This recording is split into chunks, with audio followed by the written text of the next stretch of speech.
श्री स्वामी समर्थ। आज आपण गरुड पक्षाची कथा बघूया।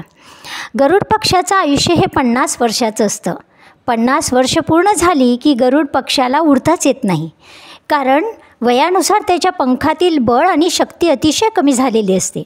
म्हणून हा पक्षी स्वतःच्या वयाच्या 42 ते 45 वयामध्ये तो एक अशी काही जागा शोधतो की तिथे तो काही वर्ष काही महिने तो स्वसंरक्षण करू शकेल।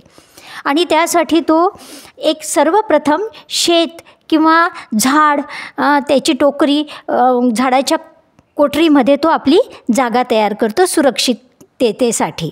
आणि मग त्या सुरक्षित ठिकाणी तो अतिशय आरामशीर राहू शकतो। त्यासाठी मग तो दूरवरून अन्न आणतो आणि अन्न घेऊन तो त्या झाडाच्या कोठरीमध्ये जमा करतो आणि सर्वप्रथम आपले पंख छाटायला सुरुवात करतो।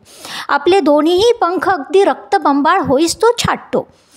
त्यासाठी तो आपले पंख दुखत आहे याच्यासाठी सुद्धा तो लक्ष देत नाही, अगदी स्वतःच्या चोचीने तो पंख छाटतो। आणि मग हळूहळू त्याला खरोखर आश्चर्य की त्याला पंख येतात।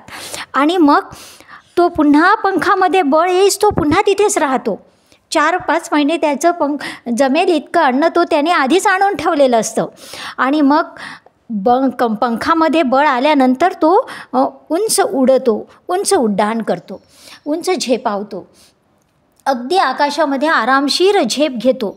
विद्यार्थी मित्रांनो, एक पक्षी, गरुड पक्षी स्वतःला उंच उडण्यासाठी तो स्वतःची पर्वा न करता सतत प्रयत्न करीत असतो आणि स्वतःला त्या पद्धतीनं तो उंच उडण्यासाठी स्वतःला त्या पद्धतीनं तो घडवितो। मग आपण तर एक मानव आहोत आणि मानवाला काय अशक्य आहे, आणि मानवाला फक्त प्रयत्न केले तर असाध्य गोष्ट ही साध्य होत असते, अशक्य हे शक्य होत असते।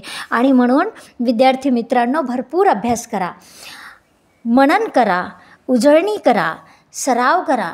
सरावाने कोणतीच गोष्ट अशक्य नाही, अशक्य गोष्ट प्रयत्नाने शक्य होते।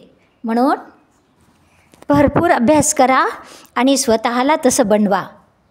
म्हणजे बघा, तुम्ही देखील स्वतःचं त्या गरुड पक्षासारखी उंच आकाशामध्ये उड्डाण कराल आणि स्वतःचं आयुष्य घडवाल। धन्यवाद। श्री स्वामी समर्थ।